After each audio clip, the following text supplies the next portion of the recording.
सभी core leaders का, जिन्होंने एक ऐसा प्लेटफॉर्म अवेलेबल करवाया है हर एक व्यक्ति के लिए कि चाहे आपके पास कोई भी स्किल पहले से ना भी हो, अगर आपके पास कोई भी किसी प्रकार की जानकारी मार्केटिंग को लेकर के, सेलिंग को लेकर के, नेटवर्क बिल्डिंग को लेकर के अगर ना भी हो, तो भी अगर आपके अंदर सीखने की इच्छा है, सीखने की तमन्ना है, तो आप कैसे सीखते हुए आगे बढ़ सके, यही इस प्लेटफॉर्म का उद्देश्य है। तो आप सभी साथियों का बहुत बहुत स्वागत है। और मैं देख रहा हूं कि बहुत तेजी से सभी साथी ज्वाइन कर रहे हैं, तो हम 1 मिनट का थोड़ा समय ले लेते हैं कि आप सभी लोगों को ये इन्फॉर्मेशन दे दीजिए कि जो इसमें ज्वाइन करना चाहें वो ज्वाइन कर लें, और विद इन 1 मिनट शायद ये फुल हो जाएगा, तो आप साथ में यूट्यूब का लिंक भी अभी से दे दें, ताकि बाद में आपको कोई फोन कर करके डिस्टर्ब ना करे। आप जो लर्निंग आज लेने वाले हैं वो लर्निंग आप खुल करके ले सकें। तो आप सभी साथियों को यूट्यूब का लिंक भी अभी से दे दीजिए, बिकॉज आज हम कुछ स्पेशल टॉपिक पर बात करेंगे। आज हमारी ये बातचीत इस विषय पर होगी कि आरसीएम की सही शुरुआत किस माइंडसेट के साथ करनी चाहिए। मेरा ऐसा मानना है कि जिंदगी में कामयाबी के लिए 3 सबसे इंपॉर्टेंट चीजें हैं। पहला है माइंडसेट, दूसरा है स्किल सेट, और तीसरा है स्ट्रेटेजी। यानी एक सही मानसिकता के साथ, एक सही विचारधारा के साथ, एक सही विजन और दृष्टिकोण के साथ जब आप किसी कार्य की शुरुआत करते हैं, तो आपकी सफलता काफी काफी हद तक सुनिश्चित हो जाती है। सॉरी। और उसके बाद जब आप सीखते हुए अपनी योग्यताओं को, अपने कौशल्य को डेवलप करते हुए आगे चलते हैं, तो आप कामयाबी के रास्ते पर आगे बढ़ते हैं। और फिर आपके पास एक सही स्ट्रेटेजी का होना, ये बहुत जरूरी होता है सफलता के। तो इन 3 सब्जेक्ट्स के ऊपर आज हम बातचीत करेंगे, माइंडसेट, स्किल सेट और स्ट्रेटेजी। तो कैसे आपको सही मानसिकता के साथ शुरुआत करनी है, तो बहुत ही इंपॉर्टेंट टॉपिक है ये। क्योंकि अधिकतर लोग जो फेल होते हैं इस इंडस्ट्री में, वो अपनी योग्यताओं की कमी की वजह से फेल नहीं होते, बल्कि वो सही मानसिकता ना हो पाने की वजह से या डेवलप ना कर पाने की वजह से फेल होते हैं। तो आज हम वो मानसिकता बिल्डअप करेंगे। जो सफल लोगों में जो मानसिकता होती है, जो माइंडसेट सक्सेसफुल लोगों का होता है, कामयाब लोगों का होता है। मुझे लगभग 22 साल हो गए आरसीएम में, कि मैंने शुरुआत की थी आज से 22 साल पहले। तब ये नहीं सोचा था कि एक दिन ये सिस्टम इतना बड़ा रूप लेने वाला है। जस्ट ये सोचा था कि हाँ ठीक है, कुछ एक्स्ट्रा पैसे कमा लेंगे तो शायद जिंदगी में कुछ परिवर्तन आएगा, जिंदगी में कुछ बदलाव आएगा, पैसा कमाने का एक अच्छा जरिया है। तब नहीं मालूम था कि ये इतना बड़ा अभियान, इतना बड़ा मिशन है, जो आने वाले समय में इस पूरे देश को बदल के रख देगा। बट अब जैसे जैसे 22 साल का समय गुजरा है, तो बहुत सारी चीजें समझ में आई है, बहुत सारे दृष्टिकोण में परिवर्तन हुआ है, और बहुत सारा एक्सपीरियंस हमने गैदर किया है, कलेक्ट किया है। वो एक्सपीरियंस आज मैं आपके साथ शेयर करूंगा। और मुझे ऐसा विश्वास है, अगर डायरी पेन आप लेकर नहीं आए हैं तो आप डायरी पेन खोल लीजिए, बिकॉज मुझे ऐसा विश्वास है कि जो बातें आज हम यहां पर सीखेंगे, तो बहुत सारे लोगों की जिंदगी में उन बातों की वजह से एक बड़ा परिवर्तन आएगा। और शायद आप में से कई लोगों को आज ऐसा लगेगा कि सही मायने में आज से सफर की शुरुआत हो रही है। तो बहुत इंपॉर्टेंट ये टॉपिक रहेगा। चलिए बिना विलंब किए मैं अपनी स्क्रीन आपके बीच में शेयर करता हूं। और मुझे अगर मेरी स्क्रीन अगर आपको दिखती है, तो आमिर जी आप जरूर से ये बताइएगा कि मेरी स्क्रीन आपको दिखनी शुरू हो गई। Yes sir. प्यारी। बहुत बहुत शुक्रिया आमिर जी, बहुत शानदार व्यक्ति हैं। और टीसी सर जी को भी बहुत ज्यादा भरोसा है आमिर जी पर, क्योंकि जिस तरीके से वो डेडिकेट हो जाते हैं, जो भी जिम्मेदारी उन्हें मिलती है, तो ये वाकई में काबिले तारीफ है। और ऐसे ही समर्पित साथियों की वजह से आज ये मिशन इतना तेजी से आगे बढ़ रहा है। तो आप सभी, मुझे मालूम है कि जो लोग आज यहाँ कनेक्टेड हैं, वो सारे के सारे वैसे ही लोग हैं जो इस देश को बदलना चाहते हैं। अपने परिवार की जिंदगी को खूबसूरत बनाने के साथ साथ, आप अपने टीम को कामयाब बनाने के साथ साथ, आप अपने आसपास का समाज और वातावरण बेहतर बनाने के साथ साथ, आप लगातार इस देश के लिए कुछ करना चाहते हैं। तो मेरा ऐसा विश्वास है कि आप लोग सभी वो लोग हैं। तो आइए हम बातचीत करते हैं, राइट माइंडसेट टू स्टार्ट। कि जब आपने ये डिसीजन ले लिया कि मुझे आरसीएम के अभियान में शामिल होना है, या आप में से जो लोग अभी अभी शामिल हुए हैं, तो उनके लिए भी ये बहुत काम की चीज होगी जो आज हम बातचीत करेंगे। और जो साथी पिछले कई महीनों या कई सालों से हैं, और जिनके पास वो रिजल्ट नहीं है जो रिजल्ट आने चाहिए थे, तो उनके लिए भी ये आज की बातचीत बहुत ज्यादा काम की होगी कि अगर आप अपना मन चाहा रिजल्ट चाहते हैं तो उसके लिए क्या मानसिकता होनी चाहिए। जो आरसीएम के सफल और कामयाब लोग हैं, चाहे वो मुकेश कोठारी जी हो, चाहे वो विजेंद्र सिंह राठौर जी हो, सुरेंद्र वस्त जी हो, चाहे केसी छाबड़ा जी हो, तो ये जितने भी सफल लीडर्स हैं तो इनका माइंडसेट कैसा है, या दुनिया में कोई भी व्यक्ति अगर डायरेक्ट सेलिंग इंडस्ट्री में बहुत बड़े मुकाम पर पहुंचा तो उसका माइंडसेट कैसा होता है, आइए हम उसके ऊपर बातचीत करेंगे। तो मैं देख रहा हूं जैसे जुम तो फुल हो गया है, अपने साथियों को शायद आपने यूट्यूब का लिंक दे दिया होगा। और एक बार मैं रिक्वेस्ट करूंगा किसी भी साथी से कि यहाँ कमेंट में भी यूट्यूब का लिंक डाल दें, ताकि जो भी साथी अपने टीम के लोगों को नहीं दे पाए हैं तो वो टीम को फॉरवर्ड कर सके। तो एक बार कमेंट में डाल दीजिए। आइए हम शुरुआत करते हैं। तो एक बात से मैं शुरुआत अपनी बातचीत की शुरुआत करना चाहूंगा कि जो एक कोटेशन मेरे एक गुरु ने, मेरे एक मेंटोर ने मुझे बताया था कि you are not skilled when you remember something, you are actually skilled when it is very hard to forget something. आप तब अपने आप को स्किल्ड नहीं मान सकते जब आप किसी चीज को याद कर चुके हैं, बल्कि आप स्किल्ड तब मान पाएंगे जब कोई चीज आपके मन मस्तिष्क में, अंतर मन में, आपके जेहन में इतनी गहराई तक उतर गई है कि जिसको भूल पाना आपके लिए मुश्किल है। ये बात बहुत गहरी है, लेकिन आपको मैं थोड़ा सिंपल करके एक एग्जांपल के माध्यम से बताता हूं। मेरी चौथी से लेकर 10वीं तक की जो पढ़ाई है वो संबलपुर उड़ीसा में हुई। तो वहां पर हम हिंदी मीडियम के स्टूडेंट थे, बट एक लैंग्वेज उड़िया का था, एक एक पीरियड हमारा उड़िया का होता था जो ऑप्शनल था, लेकिन ठीक है, हमको अच्छा लगता था तो हम पढ़ते थे।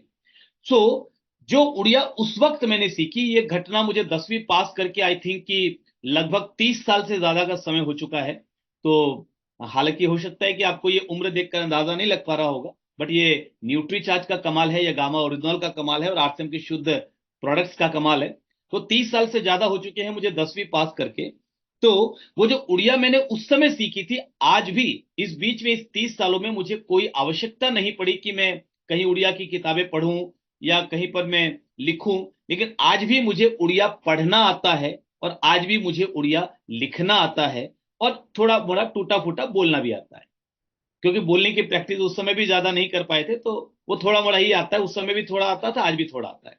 तो एक बात समझिए कि 30 साल हो गए और मैं आज भी उड़िया को भूल नहीं पाया हूं, बिकॉज वो लर्निंग इतनी गहराई में बैठ चुकी है।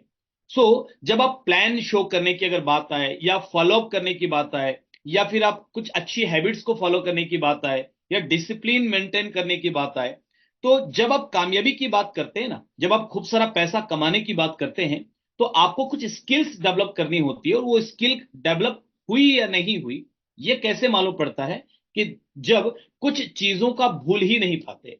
आप कैसे भी हो, कहीं भी हो, किसी भी हालात में हो, बट आप वो काम जब करते हैं तो सेम उसी तरीके से करते हैं जैसा आपने सीखा है। तो आप समझ जाइए कि आपकी स्किल डेवलप हो गई। रात को 2 बजे भी कोई आपको हिलाए ना, उठाए और पूछे कि भैया बताओ, जल्दी से बताओ तीसरा बेसिक कौन सा है, और आप फट से बोले ये सब तीसरा बेसिक है कि कॉन्टेक्ट एंड इनवाइट, यानी लोगों से समय लेना और लोगों को आमंत्रित करना। चौथा बेसिक कौन सा है, तो सर शो द प्लान, चौथा बेसिक है। पांचवा बेसिक कौन सा है, तो सब फॉलो अप एंड सही तरीके से लोगों का ऑब्जेक्शन हैंडलिंग। पहला बेसिक कौन सा है, sir use the product and share the product.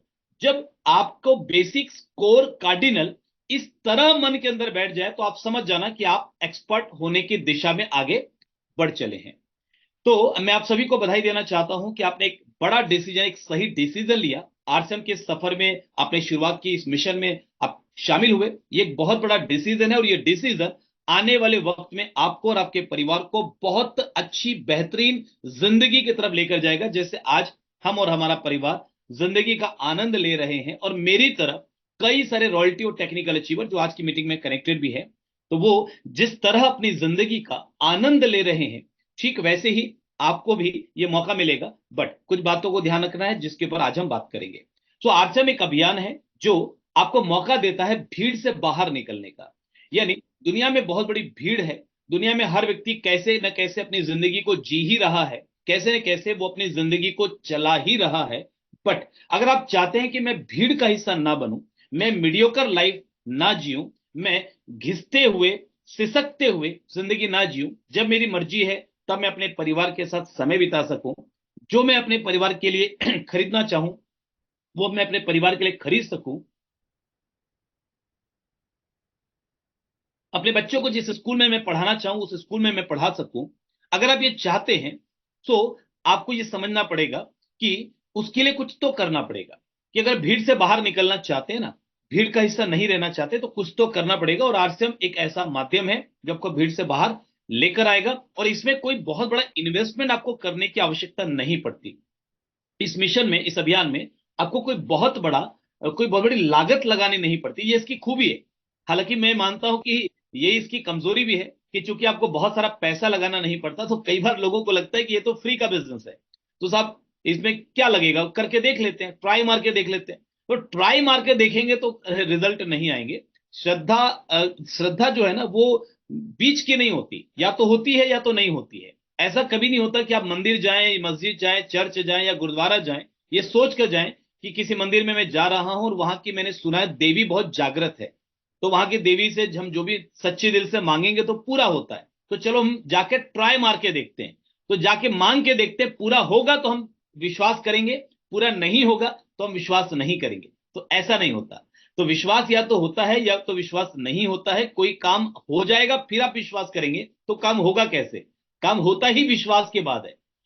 यहां पर बहुत सारा पैसा तो नहीं लगाना पड़ता, बट 3 डिसीजन आपको लेने पड़ेंगे अगर आप आरसीएम में बड़ी सफलता लेना चाहते हैं तो।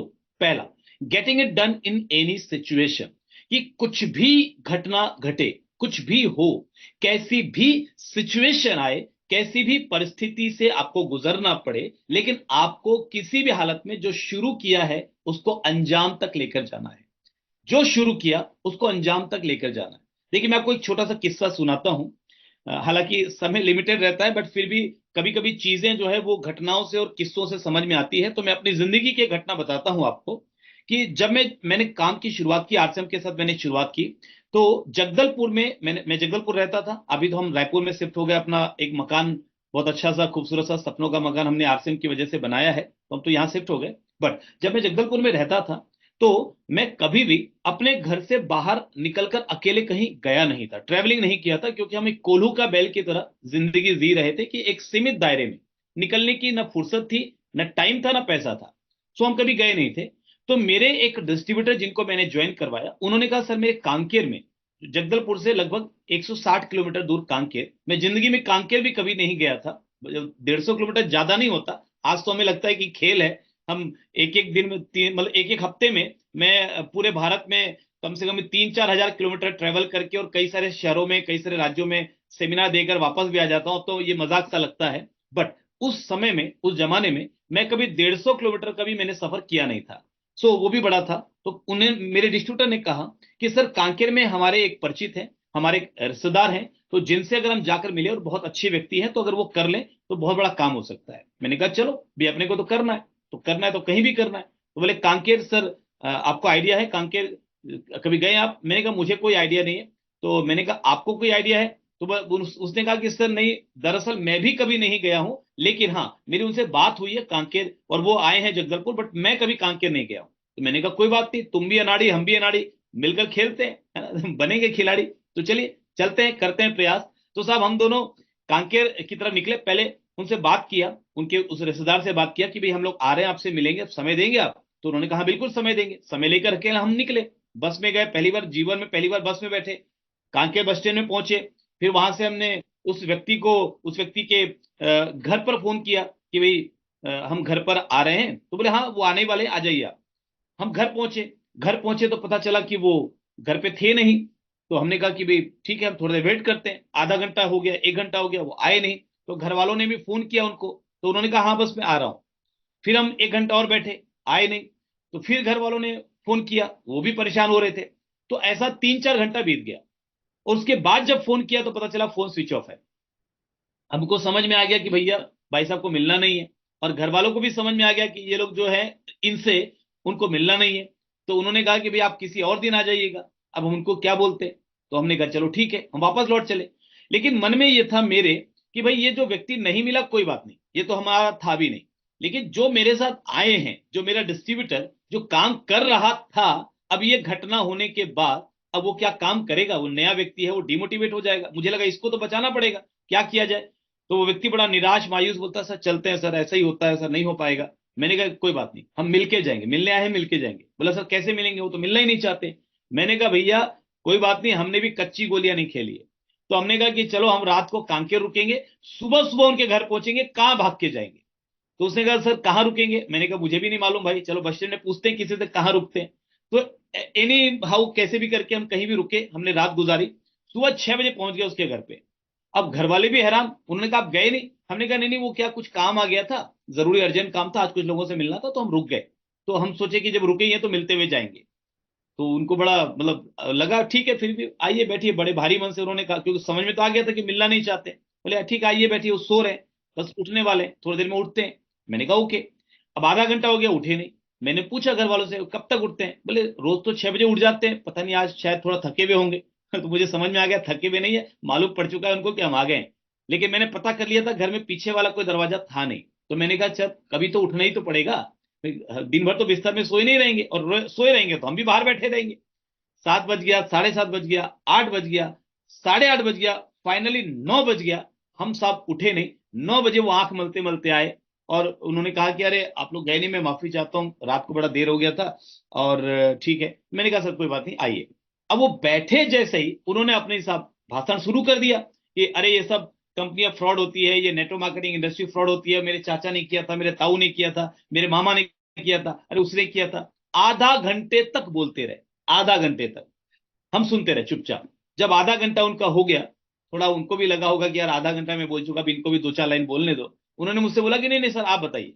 मैंने कहा सर देखिए इतना सा मुझे बोलना है कि ये आपके रिश्तेदार हैं, करीबी हैं, और इन्होंने आपसे समय लिया था, फिर हम आपसे मिलने आए थे।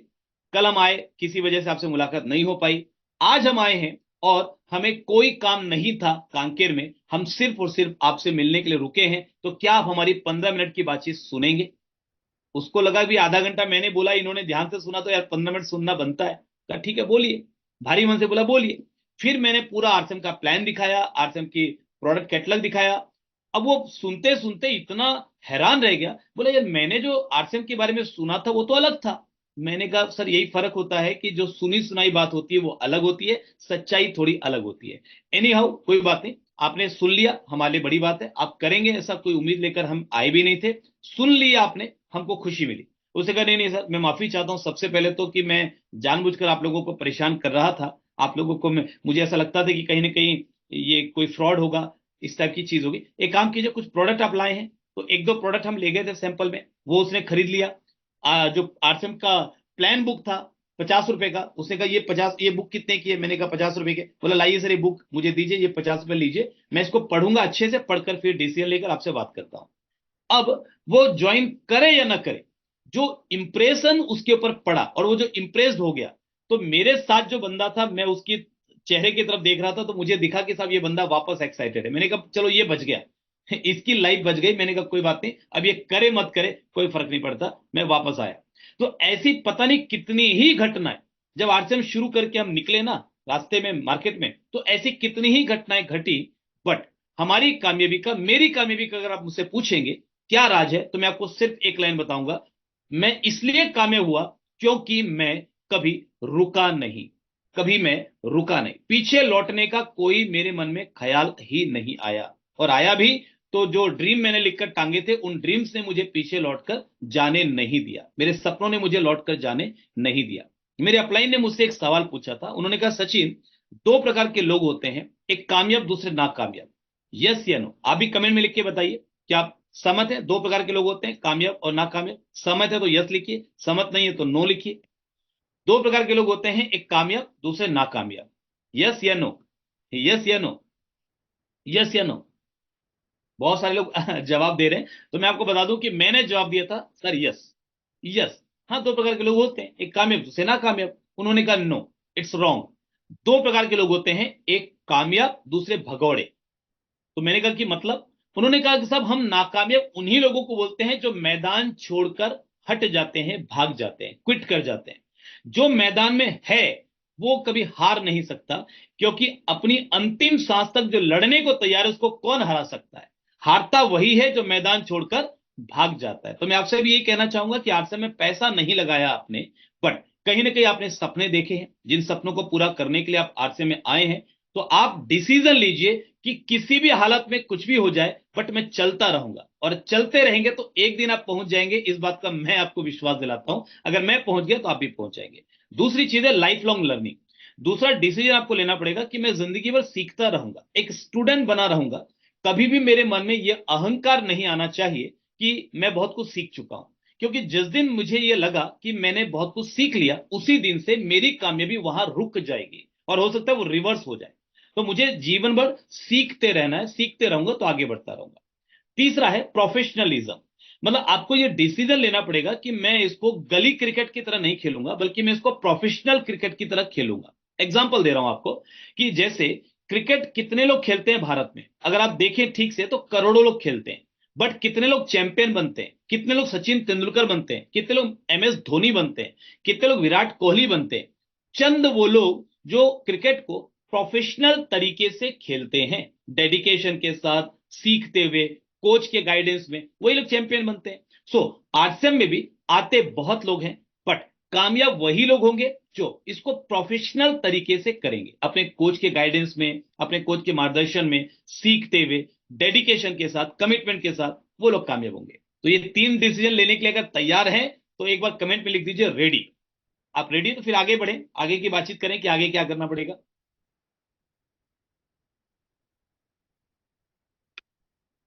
तैयार हैं? चलिए, वेरी गुड, बहुत बढ़िया। सो मैं आपको ये बताना चाहता हूं कि it is not easy, but it is necessary. ये आसान नहीं है, मतलब ऐसा नहीं है कि कामयाब हो जाना बहुत आसान है। आजकल बहुत सारी चिटफंड कंपनियां, मनी सर्कुलेशन कंपनियां आ रही हैं बाजार में। क्रिप्टो उप्टो पता नहीं क्या क्या प्रोडक्ट चल रहा है जो कि इलीगल है, नेटो मार्केटिंग में वो बिकना नहीं चाहिए, है ना। तो ये सारी चीजें जो गलत है, बिटकॉइन वगैरह, पता नहीं क्या क्या चीजें चल रही है। रातों रात करोड़पति बनने के लिए कितने सारे फार्मूले बाजार में आज आए हुए हैं। सो ठीक है, वो बहुत आसानी से पैसा कमाने का आपको ऑफर देते हैं, और हो सकता है कुछ लोग कमा भी लेते हैं। बट जितना कमाते हैं उससे ज्यादा कहीं ना कहीं, कभी ना कभी भरना पड़ जाता है। जो आपने कमाया वो तो जाता ही है, और बाप दादाओं की जो कमाई हुई इज्जत और पैसा है वो भी चला जाता है। ऐसा आपने भी कई लोगों को देखा होगा, मैंने भी कईयों को देखा है कि गलत कंपनी में, लालच में अगर आप फंस गए तो सारा आप कहीं के नहीं रहेंगे। इज्जत बनाने के लिए आप आए थे नेटवर्क मार्केटिंग में, डायरेक्ट सेलिंग में, और इज्जत जो बनी थी, बाप दादाओं ने बनाया था, वो भी आपके हाथ से चली जाएगी। इसलिए अच्छी कंपनी का चुनाव करना बहुत जरूरी है। और जब भी कोई अच्छी कंपनी को आप देखना चाहें, पता करना चाहें कि क्या पैमाना है, तो आप समझ जाइए कि वहां पर सब कुछ एकदम आसान नहीं होगा। कामयाब होना अगर इतना आसान होता, करोड़पति बनना इतना आसान होता, अमीर बनना इतना आसान होता, तो भारत में कोई भी गरीब होता क्यों? सारे के सारे करोड़पति होते ना। तो आसान नहीं है, मगर जरूरी है। जरूरी है। अगर ये नहीं किया तो क्या? मैं आपसे एक सवाल पूछता हूं, अगर ये नहीं किया तो क्या कोई रास्ता है आपके पास जिससे आप अपने बच्चों के सारे सपने पूरे कर सकें? क्या कोई जरिया है आपके पास जिससे कि आप अपनी जिंदगी को सपनों की जिंदगी बना सकें? एक बात याद रखिएगा मेरे भाई, मैं अपनी जिंदगी के 22 साल के अनुभव पर आपको एक बात बोलना चाहता हूं कि आपकी प्रॉब्लम से, आपकी परेशानी से, आपके दर्द, आपकी तकलीफ से, आपके अलावा दुनिया में किसी को भी इतना कोई सरोकार नहीं है। अब जिंदा है कि मर गए हैं, कुछ लोग कुछ दिनों तक रोते हैं, मरने के बाद आप चले जाएंगे, दुनिया अपने अपने काम पे लग जाएगी, किसी को कुछ फर्क नहीं पड़ता। फर्क पड़ेगा तो आपके परिवार को पड़ेगा, आपके होने या ना होने से। तो उस परिवार के लिए आप क्या कर रहे हैं? क्या तरीका है आपके पास कि उनको अब एक सुरक्षित जीवन दे दें? क्या तरीका है आपके पास कि उस परिवार में अगर कोई जरूरत पड़े तो आप उनको वो चीज लाकर दे सकें? क्या तरीका है आपके पास कि आप अपने बच्चों को वो जीवन दे सकें जिस जीवन के वो हकदार हैं? माय डियर फ्रेंड्स, बहुत आसान नहीं है, मगर ये जरूरी है। ये मेहनत अगर आज कर ली तो शायद ये पूरा जीवन बदल सकता है, RCM के साथ अगर आप आज चल गए।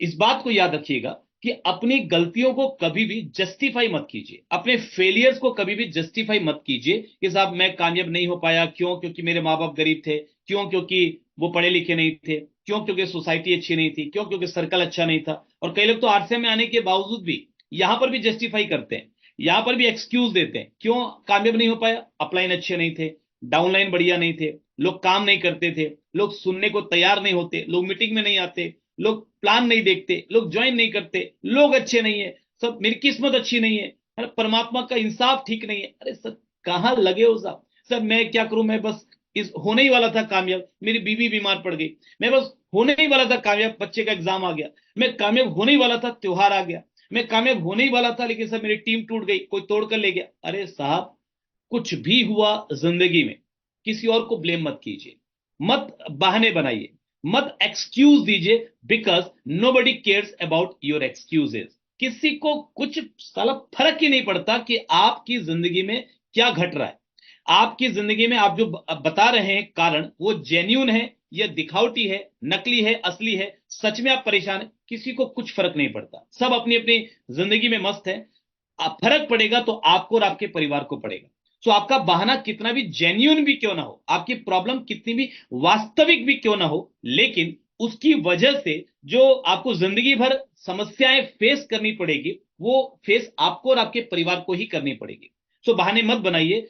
विराट कोहली ने कभी यह बहाना नहीं बनाया कि साहब मैच के बीच में खबर आ गई कि फादर नहीं रहे, लेकिन चूंकि देश की जिम्मेदारी थी, टीम की जिम्मेदारी थी विराट कोहली के ऊपर, सो उसने अगले दिन भी अपनी पारी खत्म की और अपना मैच खेला, और उसके बाद फिर वो गए अपने पिता का अंतिम संस्कार करने के लिए। हमारी टीम में एक आंचला मैडम है, जो कि बहुत ही छोटे से गांव से, बहुत ही छोटे से, मतलब एक छोटा सा गांव, दल्ली राजरा के भी बहुत अंदर एक छोटा सा गांव, जिसमें कि मुश्किल से थोड़े बहुत लोगों की आबादी है और सड़क तक नहीं है वहां अंदर जाने के लिए।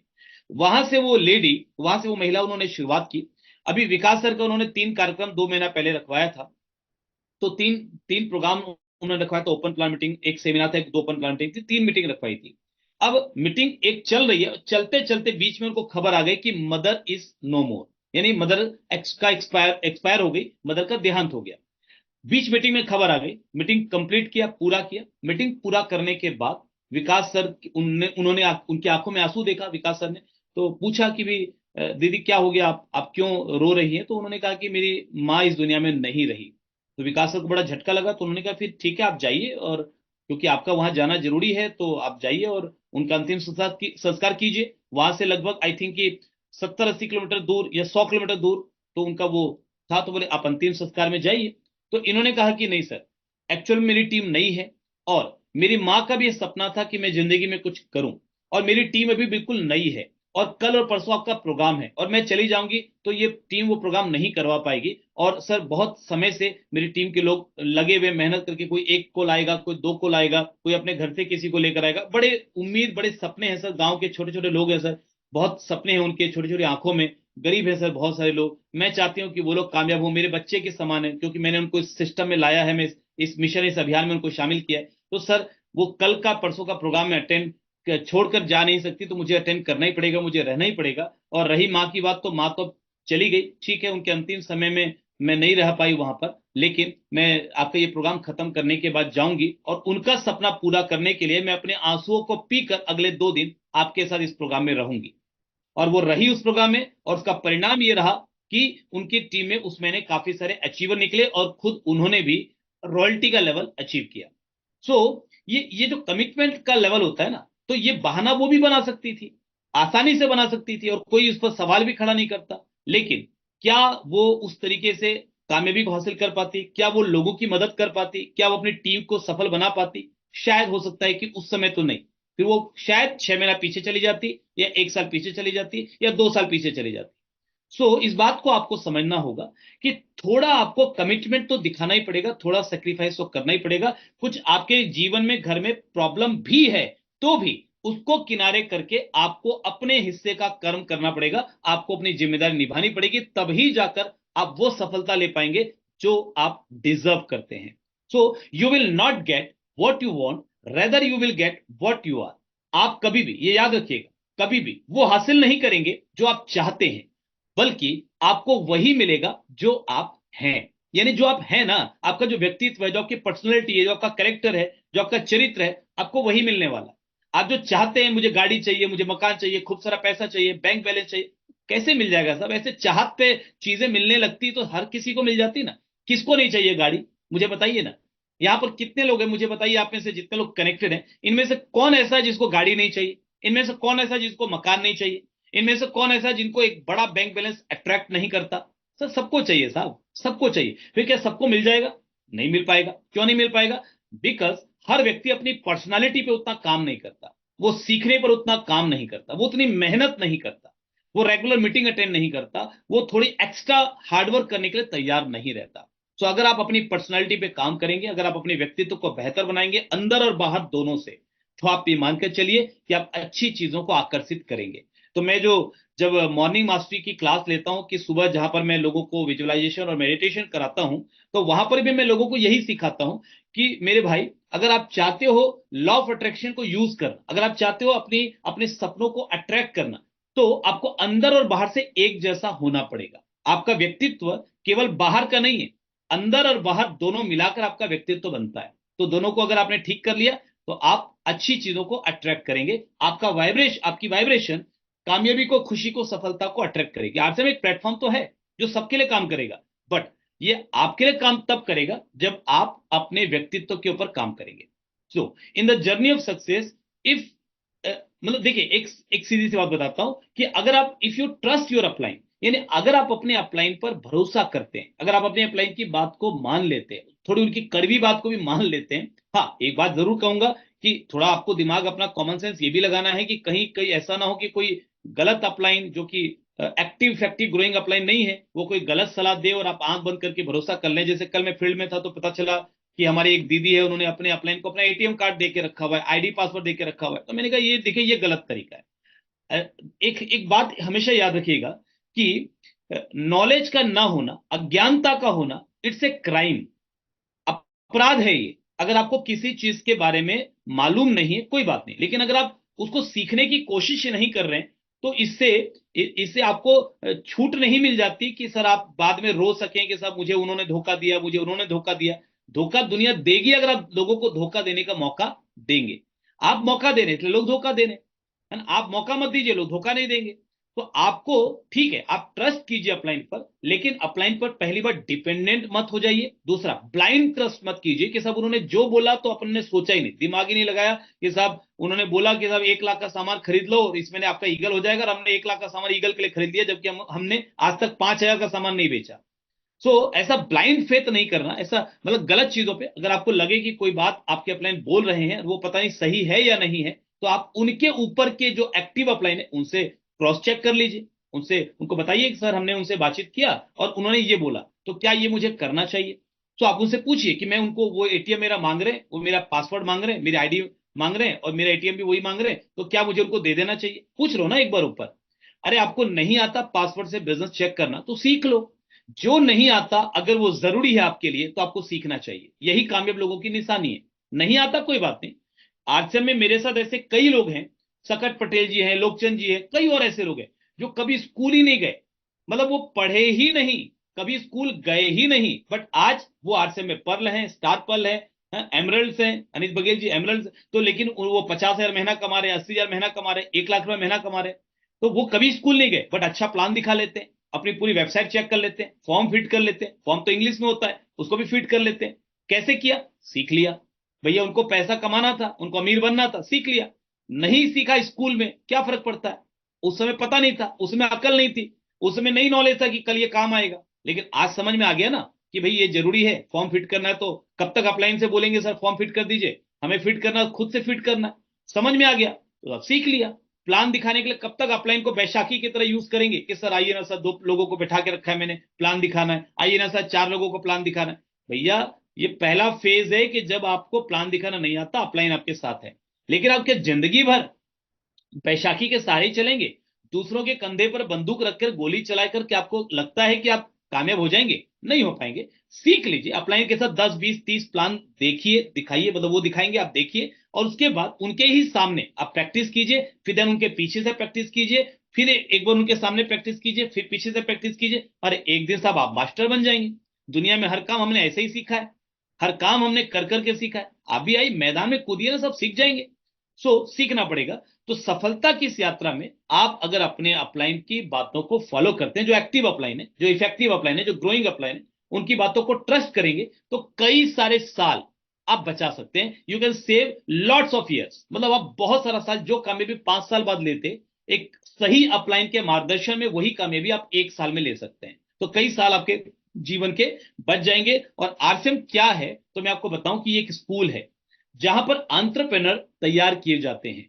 सर दुनिया में कहां पर, किस स्कूल में एंटरप्रेन्योर तैयार किए जाते हैं? एमबीए की भी अगर आप बात करेंगे ना, तो एमबीए में भी जो लोग पढ़ लिख कर निकलते हैं, क्या वो खुद का बिजनेस खड़ा करते हैं? कितने लोग खड़ा करते हैं? कुछ लोग, चंद लोग, जिनमें कहीं ना कहीं कीड़ा होता है एंटरप्रेन्योर बनने का, अपना खुद का बॉस बनने का। बट अधिकतर लोग तो एमबीए करने के बावजूद भी नौकरी की ही तलाश करते हैं। यानी बिजनेस बिल्ड करना तो सीख लिया, मगर चूंकि वो प्रैक्टिकल एजुकेशन नहीं थी, इसलिए वो हिम्मत पैदा नहीं हुई कि वो बिजनेस बिल्ड कर सके। इसलिए वो दूसरों के पास नौकरी करने चले गए कि उनका बिजनेस बिल्ड करेंगे, क्योंकि वो सेफ है कि भाई हो ना हो सैलरी तो मिल जाएगी। तो सेफ गेम खेलने के लिए वो नौकरी करने चले गए।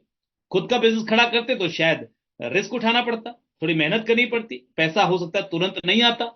सो ये क्या, एक स्कूल है आरसीएम, एक स्कूल है जहां पर एंटरप्रेन्योर तैयार किए जाते हैं, वो भी विदाउट एनी रिस्क। आप इसको अगर इस रूप में समझिए कि अगर आपको पैसा बहुत ज्यादा कमाने की इच्छा नहीं भी है, बहुत सारे सपने नहीं भी है, तो भी आप आरसीएम जरूर कीजिए। बिकॉज दुनिया के बड़े बड़े ट्रेनर्स, कोचेस ये लगातार बोलते हैं कि अगर हमारे बच्चों को भी हम चाहेंगे कि पहले वो आरसीएम या नेटवर्क मार्केटिंग कुछ दिन करें, डायरेक्ट सेलिंग कुछ दिन करें, ताकि वो सीखें कि जिंदगी में कैसे संघर्ष करना है, कैसे लड़ना है, कैसे जीवन में आगे बढ़ना है। मैं एक इंटरव्यू देख रहा था वैल्यू मनी जी का, जिन्होंने एक कंपनी स्टार्ट की थी, शायद आप में से किसी ने सुना हो, उसका नाम थायरो केयर। थायरो केयर, जिसमें चेकअप होता है बहुत सारी डिसीजेस का, बहुत सारे डिसऑर्डर्स का जो चेकअप करते हैं। थायराइड का खास करके उनका स्पेशलाइजेशन है, और बहुत कम कीमत पर उन्होंने चेकअप करना शुरू किया। फिर एक क्लिनिक से फिर हजारों क्लिनिक हो गए, फ्रेंचाइजी मॉडल पर वो आ गए, बहुत सारे लोगों को उन्होंने फ्रेंचाइजी दिया। 500 रुपए लेकर मुंबई आए, और जब उन्होंने अपनी कंपनी बेची, कुछ दिन पहले बेची, तो जब बेची तो 5,000 करोड़ रुपए में बेची। उनके हाथ में 5,000 करोड़ का चेक आया, कंपनी बेच के 500 रुपए में कंपनी शुरू की, 5,000 करोड़ में बेची। तो वो बताते हैं, जब उनका इंटरव्यू चल रहा था तो वो बताते हैं अपने इंटरव्यू में कि मैं बहुत किस्मत वाला हूं कि गांव में पैदा हुआ। मैं बहुत किस्मत वाला हूं कि मैं मतलब ऐसे पिता के साथ पैदा हुआ जो पिता कोई काम नहीं करते थे। मैं बहुत किस्मत वाला हूं कि मैं बहुत गरीब घर में पैदा हुआ।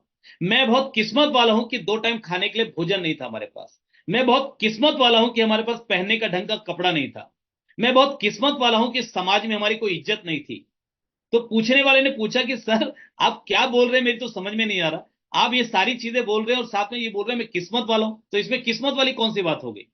तो उन्होंने कहा कि भाई मेरे, कि अगर ये सारी तकलीफें नहीं होती तो मैं लड़ना नहीं सीखता, संघर्ष करना नहीं सीखता। मुंबई जैसे शहर में आकर 500 रुपए लेकर आया था मैं मुंबई, 5,000 करोड़ की कंपनी मैंने बना दी, लड़कर भिड़कर इस अनजान शहर में इतनी बड़ी भीड़ में अगर मैं अपनी जगह बना पाया, तो सिर्फ इस कारण से बना पाया क्योंकि लड़ना तो मैंने बचपन में ही सीख लिया था अपनी परिस्थितियों की वजह से।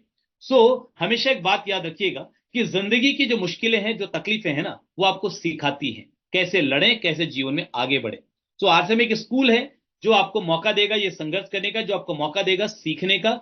यहां पर थोड़ा अंतर है बाकी स्कूलों से। क्या अंतर है? यहां फीस नहीं लगती, बल्कि यहां पर आपको स्कॉलरशिप मिलती है। थोड़ी मेहनत करोगे, स्कॉलरशिप किसको मिलती है? जो मेहनत करता है। थोड़ी मेहनत करोगे, स्कॉलरशिप मिलेगी। यहां पर आपको रोज सीखने को मिलेगा, रोज एग्जाम होगा।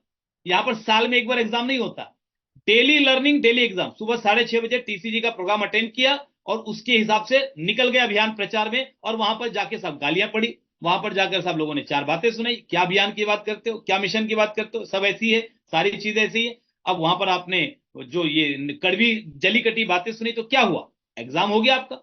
पढ़ाई की थी सुबह कि हिम्मत मत हारना, एग्जाम तुरंत हो गया। चेक कर लिया आपको प्रकृति ने कि आप हिम्मत हारोगे कि नहीं हारोगे। तो रोज पढ़ाई रोज एग्जाम, रोज पढ़ाई रोज एग्जाम, रोज पढ़ाई रोज एग्जाम। आप सोचो कितना जल्दी आप आगे बढ़ोगे। Daily learning, daily exam, no specific background required. कोई यहां पर जरूरी नहीं है कि आप पहले कहां तक पढ़े थे, कि आपका बैकग्राउंड की आवश्यकता नहीं है। You will never flunk out. सबसे बड़ी बात कि आपको कभी भी इस स्कूल से निकाला नहीं जाएगा। आप ही छोड़ोगे तो छोड़ोगे, अदरवाइज आपको कभी निकाला नहीं जाएगा। अगर चलते रहोगे, पढ़ते रहोगे, तो एक ना एक दिन सीख जाओगे और आगे बढ़ जाओगे। आपको 3 चीजों पे काम करना पड़ेगा। माइंडसेट, कैसे आप सोचते हो, स्किल्स क्या आप करते हो, स्ट्रेटेजी कि कौन सा सबसे बेहतरीन तरीका है जिसमें आप वो चीजें कर सकते हो। सफलता का सबसे बड़ा सीक्रेट जो मैंने किसी अपने गुरु से सीखा था, कि जितनी ज्यादा गलतियां कर सकते हो उतनी ज्यादा गलतियां कर डालो, और जल्दी जल्दी कर डालो।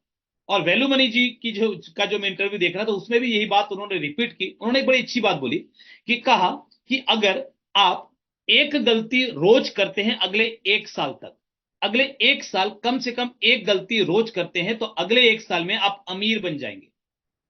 फिर से सुनिएगा, ध्यान से सुनिएगा। अगर एक गलती रोज करते हैं अगले 365 दिन, अगले 1 साल, तो आप अगले 1 साल में अमीर बन जाएंगे। और अगर वही एक गलती, जो एक गलती आप आज कर रहे हैं, वही गलती रोज रिपीट करते हैं, आज भी वही गलती, कल भी वही गलती, परसों भी वही गलती, तो 1 साल में आप भिखारी बन जाएंगे। अगर रोज नई नई गलतियां आप अगले 1 साल करेंगे तो अमीर बन जाएंगे, और रोज एक ही गलती को बार बार करेंगे तो आप भिखारी बन जाएंगे। तो गलतियां रोज करनी है, खूब सारी करनी है, जल्दी जल्दी करनी है, लेकिन एक गलती को दोबारा नहीं करना है। कि आज मैंने प्लान नहीं दिखाया और कल भी मैं अगर प्लान नहीं दिखा रहा, तो एक ही गलती मैंने रिपीट की। आज मैंने कुछ नहीं सीखा और कल भी मैंने कुछ नहीं सीखा, तो मैंने क्या किया, वही गलती को रिपीट किया। तो गलतियां रोज करना है, लेकिन रोज नई गलती करना। नई गलती कैसे होगी? जब आप मैदान में निकलेंगे, फील्ड में जाएंगे, लोगों से मिलेंगे, बातचीत करेंगे, तो गलतियां होंगी। काम करने वालों से तो गलतियां होंगी। तो रोज नई गलती करेंगे, आज कोई गलती, कल कोई गलती, 1 साल ये गलतियां कर ली, 1 साल में आप अमीर बन जाएंगे। ये कामयाबी का सबसे आसान और शॉर्टकट तरीका है। तो आपको प्रोफेशनल तरीके से करना है। अगर फील्ड में कोई रिजेक्शन मिलता है, कोई फेलियर मिलता है, तो साहब इसको आप किस रूप में लेते हैं, यही आपका सही मायने में प्रोफेशनलिज्म। आप उसको पर्सनली मत लीजिए, यार मुझे कैसे मना कर दिया, यार मैं इतना बड़ा अभियान लेकर गया उसके पास, उसकी भलाई के लिए चीज लेकर गया, नए भारत का निर्माण का उद्देश्य लेकर गया, उसने मुझे मना कर दिया। सर मना कर दिया, कोई आप तोपचंद नहीं है, कोई वीआईपी नहीं है, कर दिया तो कर दिया, और आपको नहीं किया। सब उसको ये प्लान समझ में नहीं आया, उसको सब नए भारत के निर्माण में कोई रुचि नहीं है, उसको सब अपना स्वास्थ्य ठीक करना नहीं है। अब आप कैसे कर लोगे? कोई बात नहीं, उसने मना किया, हो सकता है उसको आपका तरीका पसंद नहीं आया, हो सकता है हाथ मिलाने का आपका अंदाज पसंद नहीं आया, हो सकता है आपके कपड़े पसंद नहीं आए, कुछ भी हो सकता है। तो आपको यह सोचना है कि उसे क्यों पसंद नहीं आया, अगली बार मैं वो सुधार करूंगा, सुधार करके फिर जाऊंगा उसके पास। तो कभी भी कोई क्रिटिसिज्म अगर आपका होता है, कोई आलोचना होती है, कोई निंदा होती है, कोई बुराइयां करता है आपकी, कोई रिजेक्ट करता है आपको, तो आप उसको पर्सनली मत लीजिए। यही है प्रोफेशनलिज्म। यानी आप उसको लीजिए इस रूप में कि हाँ मुझे थोड़ा और सीखने की जरूरत है। तो मुझे आज तक किसी ने भी रिजेक्ट नहीं किया, ठीक है, मेरे प्रोडक्ट को किसी ने पसंद नहीं किया, कोई मेरे प्लान को पसंद नहीं कर पाया, कोई मेरे प्लान दिखाने के तरीके को पसंद नहीं कर पाया, कोई बात नहीं, मैं ठीक करूंगा, मैं अपने तरीका बदलूंगा। लेकिन इसको पर्सनली मत लीजिए, तब जाकर आप कामयाब होंगे, तब जाकर आप सफल होंगे। क्योंकि हमेशा याद रखिएगा, देर इज नो गुड और bad experiences, there is only learning experience. ना तो कोई अच्छा अनुभव होता है, ना तो कोई बुरा अनुभव होता है, केवल और केवल एक ही सीखने का अनुभव होता है। यानी आप हर चीज से सीखते हैं। मैं कभी हारता नहीं, या तो जीतता हूं या तो सीखता हूं। ये एटीट्यूड अगर आपने बना लिया, तो जिंदगी में आप हमेशा आगे बढ़ेंगे। ये चीज आपको मोटिवेट करके रखेगी। तो कभी भी आपको क्विट नहीं करना है, और क्विट नहीं करना भी काफी नहीं है, आपको हमेशा एक्शन में रहना है। सफलता का जो सीक्रेट है ना, केवल लगे रहने से भी नहीं होगा, आपको साथ में करना पड़ेगा एक्शन, काम करना पड़ेगा, काम करना पड़ेगा, और एक सही उम्मीद रख के काम करना पड़ेगा। क्योंकि ये कोई जादुई पेड़ नहीं है कि रातों रात सब एक बीज बोया और आसमान तक पहुंच गया। ये कहानियों में सुना था हमने कि सब ऐसे भी कुछ बीज होते थे, जिस बीज को बोया और वो पेड़ वहां ऊपर आसमान तक पहुंच गया, वो चढ़कर व्यक्ति ऊपर गया, वहां पर बहुत सारे अलग अलग लोग मिले, अलग दुनिया में वो पहुंच गया। तो ये कहानियों में होता है।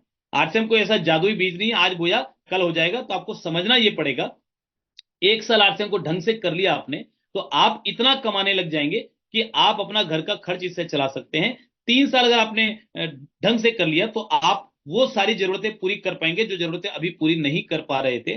5 साल अगर आपने कर लिया, तो जितने सपने लेकर आप आए थे वो सारे सपने पूरे हो जाएंगे। और 10 साल अगर आपने आरसीएम को लगातार ईमानदारी से सीखते हुए कर लिया, सीखते हुए ईमानदारी से लगातार कर लिया, तो 10 सालों के अंदर में आप एक ऐसा एम्पायर बना चुके होंगे, जो आपके जीवन के साथ भी और जीवन के बाद भी आपको और आपके परिवार को पैसा देता रहेगा। तो ये उम्मीद रखिए, वर्ल्ड क्लास लीडर बनने में थोड़ा वक्त तो लगता है, प्यार का पहला खत लिखने में थोड़ा वक्त तो लगता है। और किसी शायर ने कहा है कि ये इश्क है, ये इश्क नहीं आसान, बस इतना समझ लीजिए। ये इश्क नहीं आसान, बस इतना समझ लीजिए कि आग का दरिया है और डूब के जाना है। ये इश्क नहीं आसान, बस इतना समझ लीजिए कि आग का दरिया है और डूब के जाना है। तो मैं इसको यूं कहूंगा कि ये कामयाबी है, और ये कामयाबी इतना आसान नहीं है। तो यहां पर भी साहब